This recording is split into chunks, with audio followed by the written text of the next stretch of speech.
सबसे पहले हम लोग देखते हैं मैटर को। तो मैटर क्या होता है? मैटर कोई भी चीज़ जो जगह ऑक्युपाई करे, यानी कि जगह छेंके और उसका कुछ मास होना चाहिए, उस चीज़ को हम लोग मैटर कहते हैं। अब मैटर को दो किस्मों में बांटा गया है। कैसे कैसे? एक फिजिकल क्लासिफिकेशन में और एक केमिकल क्लासिफिकेशन में। ठीक है, फिजिकल क्लासिफिकेशन में मैटर को तीन टाइप से बांटा गया है on the basis of force of attraction. अब फोर्स ऑफ अट्रैक्शन क्या होता है? फोर्स ऑफ अट्रैक्शन होता है किसी भी एक चीज़ का दूसरे चीज़ की तरफ खींचे जाना। जैसे कि एक लड़का एक लड़की की तरफ खींचा जाता है, एक औरत एक मर्द की तरफ खींचा जाता है। ये एक अलग टाइप का फोर्स ऑफ अट्रैक्शन होता है। लेकिन यहाँ हम लोग जो बात करने जा रहे हैं वो फोर्स ऑफ अट्रैक्शन अलग होता है। ये फोर्स ऑफ अट्रैक्शन कहलाता है ग्रेविटेशनल फोर्स ऑफ अट्रैक्शन।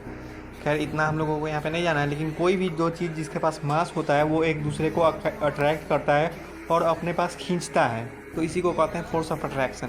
तो इस तरीके से फोर्स ऑफ अट्रैक्शन को ध्यान में रखते हुए मैटर को फिजिकल क्लासिफिकेशन के तौर पर तीन तरीकों में बांटा गया: सॉलिड, लिक्विड और गैस। सॉलिड के पास सबसे ज़्यादा फोर्स ऑफ अट्रैक्शन होता है, एकदम पार्टिकल्स जो होते हैं उसके चिपके चिपके होते हैं, और वहीं पे लिक्विड के पार्टिकल्स जो होते हैं थोड़े से दूर दूर होते हैं। और हम लोग जब बात करें गैस का, तो गैस के पार्टिकल्स सबसे ज़्यादा दूर होते हैं, कहीं पे रहते हैं।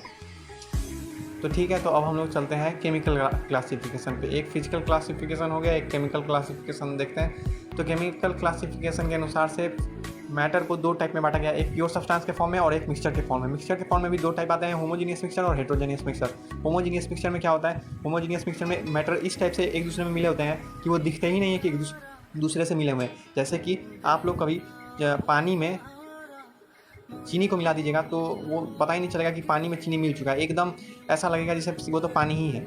वहीं पे अगर आप किसी गिलास में पानी डाल लीजिए, उसमें थोड़ा सा बालू, रेत या गिट्टी पत्थर मिला दीजिएगा तो वो दिखेगा कि यार गिट्टी पत्थर और बालू किसी भी चीज़ में रखा हुआ है, पानी में रखा हुआ है। तो ये अंतर हो गया होमोजीनियस मिक्सचर और हेट्रोजीनियस मिक्सचर का। अब वहीं पे अगर हम लोग प्योर सब्सटेंस में देखें, ये तो बात हम आपको मिक्सचर का बता दिए। अब प्योर सब्सटेंस का देखें तो प्योर सब्सटेंस में मैटर को दो टाइप में बांटा गया है, एक में एलिमेंट में और एक में कंपाउंड में। कंपाउंड में दो टाइप में बांटा जाता है, ऑर्गेनिक और इनऑर्गेनिक। ऑर्गेनिक में दरअसल हम लोग कार्बन का बात करते हैं और इनऑर्गेनिक में कार्बन को छोड़ के बाकी सब का बात कर लेते हैं। ठीक है, तो कंपाउंड हम आपको बता दिए हैं। अब एलिमेंट के बारे में सुनिए। एलिमेंट को भी हम लोग तीन टाइप में बांटा गया है, मेटल में, नॉन मेटल में और मेटलॉइड में। ठीक है, अब आगे बढ़ते हैं। तो जैसा कि हम आप लोगों को पहले बताया भी कि मैटर को तीन टाइप में बांटा गया है, सॉलिड, लिक्विड और गैस। तो सॉलिड में सबसे ज़्यादा फोर्स ऑफ अट्रैक्शन होता है, लिक्विड में उससे कम और गैस में सबसे कम होता है। सॉलिड का शेप जो होता है एक तरीका का होता है, लिक्विड का इनडिफाइंड होता है और गैस का भी इनडिफाइंड होता है। क्योंकि लिक्विड को आप अगर किसी भी कंटेनर में रखिएगा तो उस कंटेनर का शेप ले लेगा, उसी तरह गैस भी उसी कंटेनर का शेप ले लेता है।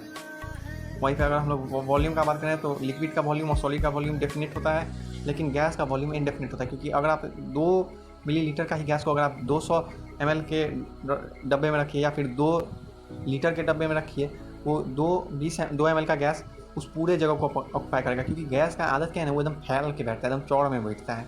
तो गैस जो है हमेशा थोड़ा भी जगह छोड़ना नहीं चाहता है, एकदम सोचता है भाई जितना जगह हो उतना सही, उतना ज़्यादा जगह हथिया लिया जाए। तो इसलिए गैस का जो वॉल्यूम ऑक्यूपाई करने का टेंडेंसी होता है वो इंडेफिनिट होता है। वहीं पे जब एग्जाम्पल्स का देखिएगा तो एग्जाम्पल सॉलिड का लिखा हुआ है शुगर, आयरन, गोल्ड etc। और लिक्विड का देखिए तो वाटर, मिल्क, मरकरी सब लिखा हुआ है। और गैस का तो डाइहाइड्रोजन, ऑक्सीजन, कार्बन, नाइट्रोजन, बहुत सारा गैस लिखा हुआ है और अभी आप लोग को आगे बताएंगे। आते हैं हम लोग कुछ फंडामेंटल क्वांटिटीज़ पे।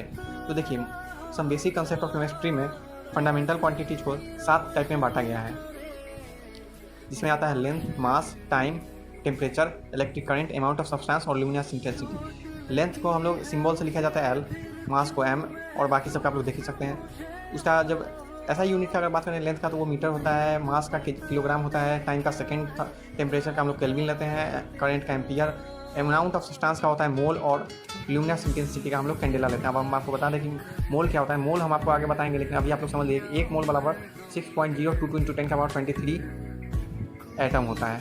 ठीक है, ये एक बहुत ज़्यादा बड़ा नंबर है, इसके बारे में आगे कभी चर्चा करेंगे हम। तो अब हम लोग यहाँ पे बात कर लेते हैं डेंसिटी का। डेंसिटी क्या होता है? डेंसिटी होता है mass upon volume. Mass upon volume को हम लोग डेंसिटी कहते हैं। डेंसिटी का ये फॉर्मूला होता है, लेकिन यहीं पे हम लोग डेंसिटी दो टाइप से माना जाता है, एक एब्सोल्यूट डेंसिटी और एक रिलेटिव डेंसिटी। एब्सोल्यूट डेंसिटी को आपको जब याद रख लीजिए तो अब आप रिलेटिव डेंसिटी भी याद रखिए। रिलेटिव डेंसिटी होता है, याद रख लीजिए, रिलेटिव डेंसिटी या वेपर डेंसिटी को हम लोग अगर निकालना चाहें तो वेपर डेंसिटी बोलिए या रिलेटिव डेंसिटी, दोनों एक ही होता है। तो वेपर डेंसिटी या रिलेटिव डेंसिटी जो भी आप कहिए, उसका फॉर्मूला होता है molar mass of gas divide by 2, जैसा कि आप लोग यहाँ पे देख भी सकते हैं। रिलेटिव डेंसिटी जब हम लोग निकालेंगे तो रिलेटिव डेंसिटी का फॉर्मूला हो जाता है molar mass of gas divide by 2। तो अब मोलर मास क्या होता है? मोलर मास दरअसल लिथियम का 7 होता है, बेरिलियम का 9 होता है, बोरॉन का 11 होता है, कार्बन का 12 होता है, नाइट्रोजन का 14 होता है, ऑक्सीजन का 16 होता है, फ्लोरीन का 19 होता है, नियॉन का 21 होता है, सोडियम का 23 होता है, मैग्नीशियम का 24 होता है, एल्यूमिनियम का 27 होता है। ये सब आप याद भी कर सकते हैं। अब देखिए, अब कन्वर्जन ऑफ अब टेम्परेचर का जब हम लोग पहले बात किए थे, तो अब थोड़ा सा टेम्परेचर को चेंज करना भी सीख लीजिए। टेम्परेचर दरअसल हम लोग 3 टाइप से देखते हैं। एक होता है सेल्सियस स्केल में, एक होता है फ़ारेनहाइट स्केल में, होता है डिग्री और एक होता है केल्विन स्केल में। ठीक है, आपको फ़ारेनहाइट दिया हो और आपको सेल्सियस में चेंज करना हो तो आप इस रिलेशन से बना सकते हैं 9/5 C + 32। यहाँ पे C क्या है? यहाँ पे C सेल्सियस है, फ़ारेनहाइट है। अगर आपको फ़ारेनहाइट या सेल्सियस दिया हो और आपको कोई इंटरचेंज करना हो तो आप चुपचाप इस रिलेशन में डाल के आराम से निकाल सकते हैं। वहीं पे यहाँ पे 2 फॉर्मूला दिया हुआ है, आप लोग इसको देख लीजिएगा। अब आप लोग थोड़ा सा देख लीजिए सिग्निफिकेंट फिगर्स के बारे में। सिग्निफिकेंट फिगर्स क्या कहते हैं? सिग्निफिकेंट फिगर्स वो कहते हैं जिनको ना साइंटिस्ट सब मानता है कि यार ये नंबर सब बहुत ज़्यादा ज़रूरी है और इन नंबर्स को ये हम लोग ध्यान में रखते हुए न्यूमेरिकल्स को सॉल्व करेंगे। तो ये सिग्निफिकेंट फिगर्स क्या होता है? जैसे अगर कोई भी यहाँ पे फॉर्मूला सारा बात लिखा हुआ है लेकिन हम आपको समझा देते हैं। सिग्निफिकेंट फिगर कोई भी नॉन जीरो नंबर, यानी कोई भी नंबर जो जीरो ना हो उसको हम लोग सिग्निफिकेंट फिगर मानते हैं। लेकिन उन जीरो को जो 2 नॉन जीरो डिजिट के नंबर के बीच में आ जाए तो उस जीरो को हम लोग सिग्निफिकेंट फिगर्स मानते हैं। जैसे 3029, तो यहाँ पे कितने सिग्निफिकेंट फिगर होंगे? 4 सिग्निफिकेंट फिगर होंगे। फिर अगर कोई नंबर, फिर आप लोग यहाँ पे देखिए, यहाँ पे एक्सपोनेंशियल फॉर्म में देखिए तो यहाँ पे एक्सपोनेंशियल फॉर्म का इस डिजिट को 10⁴ को हम लोग बिल्कुल भी यूज़ नहीं करते हैं। हम लोग यूज़ करते हैं 1.86 वाले फिगर को। इसका रेज़ टू द पावर जितना भी होता है उसका यहाँ पे कोई वैल्यू नहीं होता है।